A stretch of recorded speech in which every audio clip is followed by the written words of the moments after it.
Hey guys, I just want to do an update video today with Alma. She's 9 months exactly today. That's crazy. That went by really quick. I'll pick her up here. So yeah, here she is, big chubby vegan baby. She weighs, I just weighed her this morning, it's like 21 pounds, 13 ounces. She was 21 pounds last month too. She's been really getting around a lot, crawling around, pulling herself up on all this furniture, and then she'll like use, the coffee table or whatever to like scoot down and walk while she holds on. She hasn't walked yet alone, but I don't know, I feel like it's gonna be soon. And yeah. So, can you say hi? Alma, can you say hi? She's been waving too. Alma, can you say hi? Alma. There she goes. Say hi to YouTube. Pretty girl.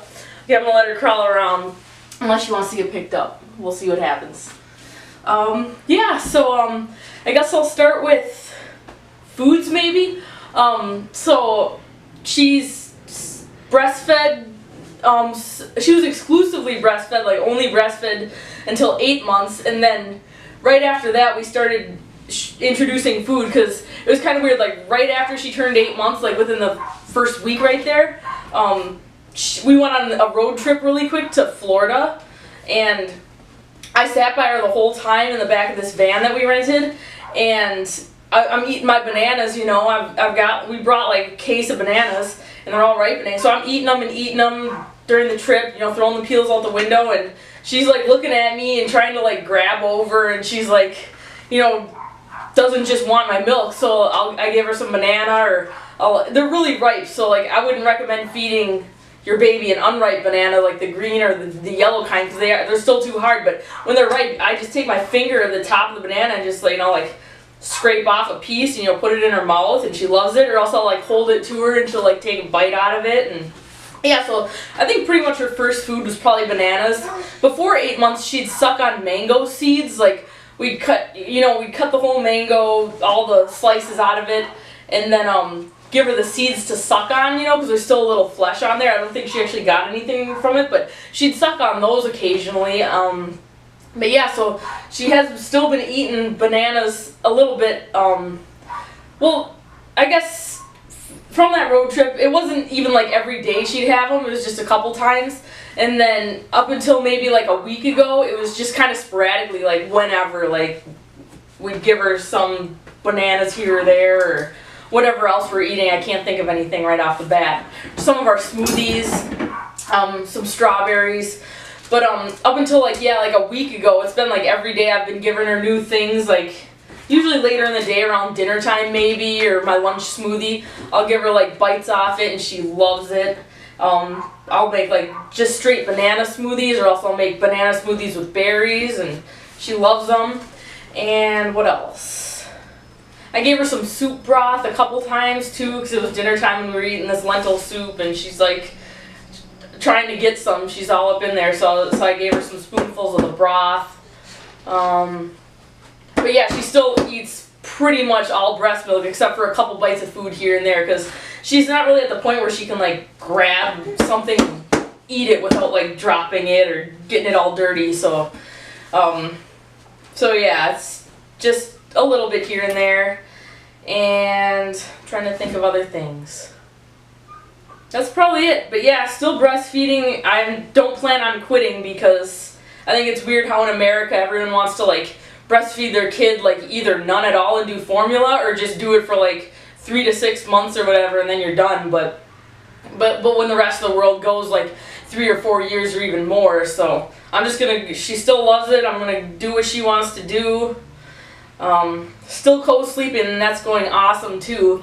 I would not want to do it any other way, because like if I literally set her down to put her to sleep and like walked away, like imagine there's a crib there. If I set her in a crib and walk away, there's no way she'd go to sleep. She'd start crying, or she'd be moving around, climbing around. Like she goes to sleep when I'm next to her, and even like sometimes I'll put her to sleep, or she'll take her afternoon nap. She'll go to bed, and then I'll kind of sneak away and get some cleaning done or whatever, and check on her every now and then. But she'll wake up, and she'll pretty much wake up because she knows I'm not there. So I'll go lay next to her again and she'll fall asleep. But yeah, but it's going awesome. Our beds, we don't have like a bed frame and then the box spring, we just have a mattress on the floor, and she's at the point where she's really mobile now. She can just crawl right off, and we do keep some pillows on the floor. She just crawls right off and finds some toys in the corner of the room and plays. Like I'll wake up in the morning and she's like playing with her little fake telephone, and I'm like, oh dang, I didn't even know you were up. But yeah, so it's going really awesome. I wouldn't do it any other way. I love it. And we both get a lot of sleep. We'll sleep like 8 or 9, sometimes even 10 hours just overnight, and then she'll take like a nap during the day for like 1, 2, 3 hours, like just depends. And she doesn't have like, she's not on any type of set schedule. She doesn't eat at certain times. She doesn't sleep at certain times. I don't put her to bed at 8 o'clock every night. She'll go to bed anywhere from, it could be like 6 in the evening and it could be 10. It just depends on when she wants to go to bed. And I'm not super worried about it because I'm going to eventually homeschool or unschool, and it's not like, and I don't work, so it's not like we have to get her on some sort of routine where, oh, come here. She's going to pull the camera down.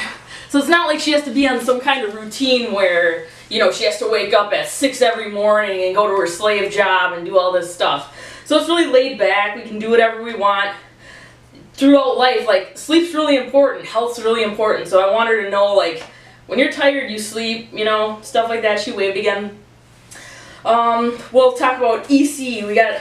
We do put cloth diapers on her, and I still do need them during the day. Like, I could, if I'm at home, I'll try to go without them, and I'll just put like, you know, little girl baby underwear on her or whatever with nothing on them. But yeah, I miss the pees a lot. The pees are kind of harder to catch unless you're really, really like watching her and on top of it. But she's pooped in her diaper like twice in the past like 3.5 months. So that makes it a lot easier. You don't have to do so much laundry and clean so much.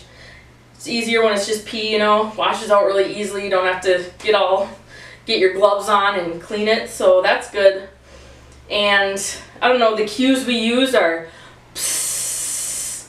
Maybe I shouldn't do that right now. But yeah, that's for like, you know, when we set her on the potty, and we have like a little froggy potty that it's just a plastic kid's potty that sits in the middle of the room or wherever you want to put it. And we do have like the cover that fits over the toilet seat. It has little ducks on it. You just set it on there so it's like she's not gonna like fall in. We can like just set her down and watch her. And I think she likes that one more than the little kids one that goes in the middle of a room. But yeah, so we're still working on it every day. I mean, it's gonna pay off in the end. Like, I feel like once she's walking, she can just walk over and go herself instead of, you know, being like, oh ma. Like, there was one time in the morning I woke up and she was crawling into the bathroom, and I was like getting up to go get her, and she was sitting right with her hand on the scale, and she had already like gone a little in her pants. I was like, oh crap, she's like crawling in there because she knows that's where she goes. So it's kind of crazy how all this stuff works out. Hi, pretty girl. You want to smile? Pretty, pretty girl. Yeah? You want to wave again? Can you wave? Say hi? Alright, what else do we talk about? I don't know, health-wise too, like, she's never been to the doctor, never been sick, never had any close calls of anything, never had a crazy cough, never had an ear infection, none of that. So I would like to say that's definitely from the vegan diet and breastfeeding. And she pulls hair a lot, but it's okay. It's okay. Her hair is getting long too. Yeah, and things she likes are, she loves bike rides, she likes going for walks, and I recently, I don't remember when it was probably like a week or week and a half ago, we got a jogging stroller, and I've ran with her now like 3 times, and she seems to like that. At first, when she was first born, when she was like a month and a half old, I tried jogging with her in this crappier stroller we had, and then I got rid of it. But I tried like once, and she cried a little bit, so I was like, well, I better not do that again. It's still like, you know, the young phase where you want to be like skin to skin and holding them. So I just recently started jogging again, so that's cool. And she loves bike rides. She'll just conk out and fall asleep. We ride to the grocery store a lot, or just around. Ride to the beach. Oh, and yes, we have brought her to the beach too now that it's like getting to summertime. When we went to Florida, we went to the beach a couple times in the ocean, and that was actually the first time she was at a beach, was the ocean, so that was cool. And I think it was a little scary to her, not because the temperature was a little cold, but probably because of the waves, because they were kind of big and crashing, so she got scared of those. But now we just go to the lake here in Minnesota, and she loves it. She'll sit in the water even though it's cold and splash around. So yeah, that's the 9-month update with Alma. If you have any other questions or anything I forgot, I don't know, it's not like the typical kid where you talk about, I really don't know what they would talk about, but that's what's going on in her life. She likes her fruit. She likes, ooh, I did give her a little avocado yesterday evening too. I gave her probably, like if you were imagining like a baby spoonful, it was probably like 4 of those that she actually ate and then she got sick of it. But yeah, she ate a little avocado. You getting all hungry or want to crawl around again? You can crawl around. Okay, so I guess I'll wrap it up with that. If you have any other questions for me about, you know, raising a baby naturally or vegan kids or anything else like that, natural parenting, attachment parenting, leave them in the comments below. I can't really think of anything else off the top of my head.